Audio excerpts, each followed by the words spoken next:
Namanya Michael Anderson, seorang pria Amerika berusia 32 tahun yang lahir dan besar di kota kecil dekat Chicago. Sejak kecil, Michael terbiasa dengan kehidupan yang serba teratur, cepat, dan individualistis. Baginya, dunia luar Amerika hanyalah cerita dari berita, film dokumenter, dan unggahan media sosial. Indonesia, di benaknya, hanyalah negara tropis yang panas, penuh kemacetan, dan jauh dari kenyamanan hidup modern.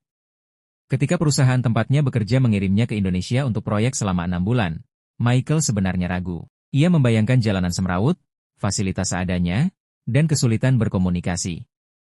Bahkan di pesawat, pikirannya dipenuhi prasangka dan kekhawatiran. Bagaimana aku bisa bertahan di sana? Gumamnya, sambil menatap peta penerbangan yang menunjukkan titik kecil bernama Indonesia. Oke, sebelum lanjut mohon like and subscribe channel ini supaya mendapatkan cerita-cerita selanjutnya yang lebih menarik.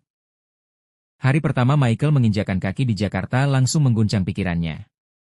Panas menyergap, suara klakson bersahut-sahutan, dan lalu lintas tampak seperti tak mengenal aturan.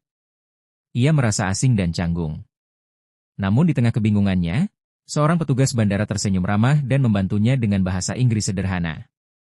Senyum itu kecil, tetapi cukup membuat Michael sedikit tenang. Beberapa hari pertama dihabiskan Michael dengan perasaan campur aduk.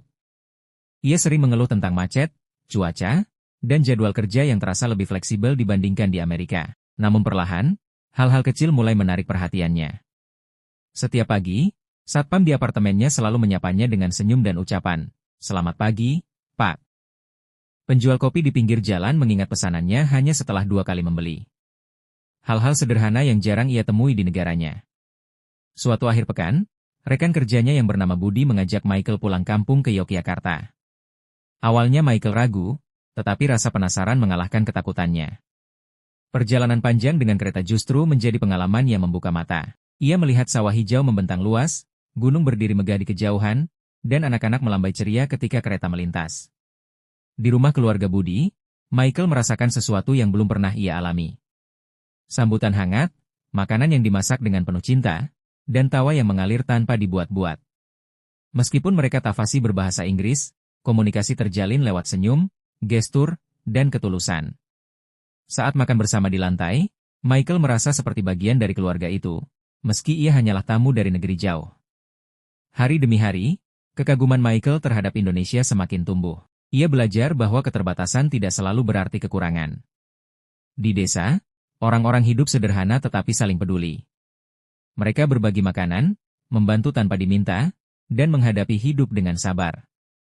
Michael yang terbiasa hidup mandiri dan tertutup mulai mempertanyakan cara hidupnya sendiri. Perjalanan dinas membawanya ke Bali, Bandung, hingga Makassar. Di setiap tempat, ia menemukan keunikan berbeda, keindahan alam yang memukau, budaya yang kaya, dan keramahan yang konsisten. Ia takjub melihat bagaimana tradisi lama masih hidup berdampingan dengan dunia modern. Indonesia baginya seperti mozaik besar yang penuh warna dan cerita. Suatu malam di Bali, Michael duduk di pantai sambil memandangi matahari terbenam. Langit berubah jingga, ombak berbisik lembut, dan aroma laut menyatu dengan angin senja. Di saat itu, ia menyadari bahwa Indonesia telah mengubahnya. Ia datang dengan prasangka, tetapi pulang dengan kekaguman. Ia belajar tentang kesederhanaan, kebersamaan, dan makna bahagia yang tidak selalu diukur dengan materi. Ketika 6 bulan berakhir dan saatnya kembali ke Amerika, Michael merasa berat melangkah. Indonesia bukan lagi sekadar tempat kerja baginya, melainkan rumah kedua. Ia berjanji pada dirinya sendiri untuk kembali, bukan sebagai pekerja, tetapi sebagai sahabat. Di pesawat yang membawanya pulang, Michael menulis satu kalimat di buku catatannya. "Aku datang ke Indonesia dengan pikiran sempit, tetapi pulang dengan hati yang luas." Dan sejak hari itu, Indonesia selalu hidup dalam cerita yang ia bagikan pada siapapun yang ingin mendengarkan.